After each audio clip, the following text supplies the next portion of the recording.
नमस्कार दोस्तों, स्वागत है आपका अपने YouTube चैनल मेरे साथ देश की बात करना है। दोस्तों, आजकल हर जगह पर जहां देखो जिसको देखो वो गोदी मीडिया की बात करता है।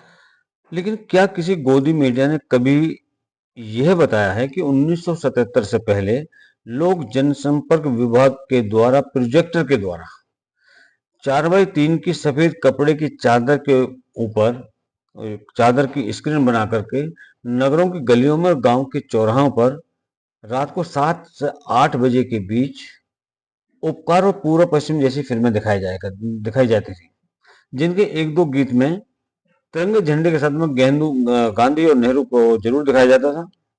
इनका नाम अवश्य होता था उसके अंदर में।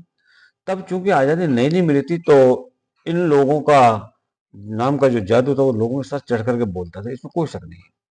हर सिनेमा हॉल में फिल्म आरंभ होने से पहले 15 मिनट की एक डॉक्यूमेंट्री दिखाई जाती थी।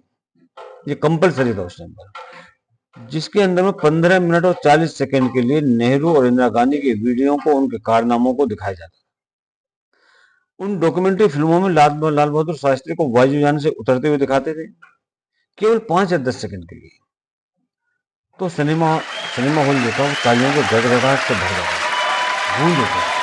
और उनके जय जवान जय किसान के नारे को दिखाना तो बहुत दूर की बात है, वो कभी नहीं दिखाया इन्होंने।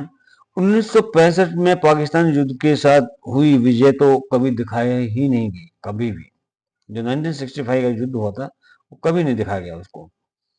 उन फिल्मों में भारतीय संविधान निर्माता भीमराव अंबेडकर को भी एक बार नहीं दिखाया इन लोगों ने। जो आज भीमराव अंबेडकर साहब के लिए इतना हंगामा कर रहे हैं पूरे देश के अंदर में, इन्होंने उन डॉक्यूमेंट्रीज के अंदर में उनको कभी नहीं दिखाया आज तक भी। सुभाष चंद्र बोस, चंद्रशेखर आजाद, सरदार भगत सिंह, इनको तो दिखाने की बात बहुत दूर की है। जब उन्होंने डॉक्टर भीमराव अम्बेडकर को ही नहीं दिखाया तो उनको कहां से दिखाते। उन दिनों स्कूलों और कॉलेजों में जो प्रतियोगिता कार्यक्रम होते थे या यूथ फेस्टिवल्स होते थे, उनमें उन्हीं भाषणों, नाटकों आदि को प्रथम, द्वितीय, तृतीय पुरस्कार मिलता था, जो कि नेहरू और इंदिरा गांधी के कारनामों का बखान करते थे। अन्यथा किसी को फर्स्ट, सेकेंड और थर्ड प्राइज ये लोग नहीं देते। ये एक प्रथा बन गई थी। ये कांग्रेस सरकार के द्वारा सभी को इंस्ट्रक्शन दिए गए थे। हर 14 नवंबर को स्कूली बच्चों से चाचा नेहरू जिंदाबाद के नारे लगवा करके और उन्हें दो दो लड्डू थमाकर, उनके हाथ में थमा करके विदा कर दिया जाता था, स्कूल की छुट्टी कर दी जाती थी। ये कांग्रेस का होता है। हर 30 जनवरी को प्रातःकाल 10 बजे नगर पालिका का भोंप बजता था। तब सरकारी कार्यालयों, स्कूलों इत्यादि में हर किसी को मौन खड़े होकर के श्रद्धांजलि देनी पड़ती थी। ये कंपलसरी था उस टाइम पर। सरकारी कृषि विभाग के खेतों में कीटनाशक दवाओं का छिड़काव करने वाले छोटे छोटे हेलीकॉप्टर जो होते थे, हेलीकॉप्टर नुमा जो हवाई जहाज होते थे, वो कांग्रेस उम्मीदवारों के चुनाव प्रचार के दौरान पर्चे फेंकने के लिए प्रयोग किए जाते थे। ये सामान्य बात थी उस टाइम पर।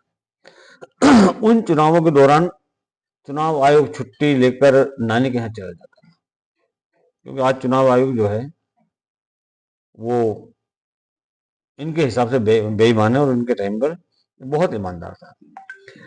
तत्कालीन प्रधानमंत्री जो थी इंदिरा गांधी जी, उनकी रैलियों में सभी सरकारी कर्मचारियों की उपस्थिति आवश्यक होती थी। ये भी हम सभी को आना होगा।